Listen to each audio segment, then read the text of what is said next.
everyone, welcome back to the channel. In this tutorial, I'm going to show you how to stabilize shaky videos using InShot. This method is completely free and a great alternative to apps like CapCut.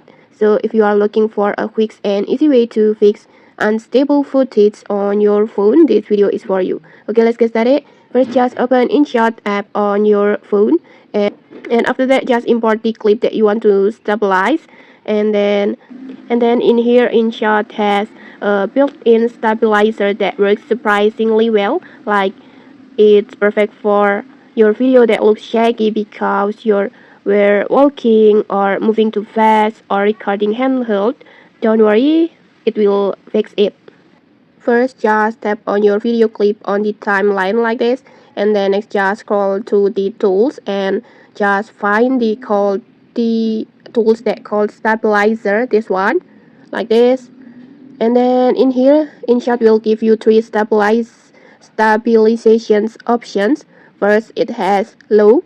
The low options make small corrections to your footage. Just use this if your video is only slightly shaky or if you want to keep the original camera movement and avoid too much cropping. This is perfect for a simple handheld shot like this.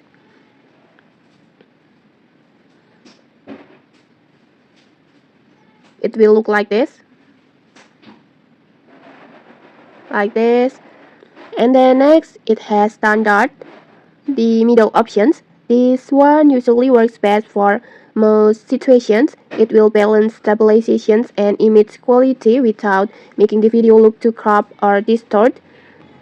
And for everyday videos, this is the option that I recommend. And it will look like this. Like this. You can see the difference from the before. Like this. Like this.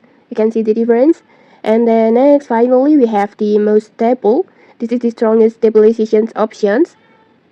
Just use this when your footage is very shaky, like when recording while walking or running. Just keep in mind the stronger the stabilizations, the more the video gets cropped in. But if you want the smoothest results possible, this is the best choice. And it will look like this. Like this, you can see the difference. Like this. You can just preview the effect live and just feel free to switch between the three levels and choose the one that looks best for your video. And once you're happy with the result, just tap the check mark and then you're done.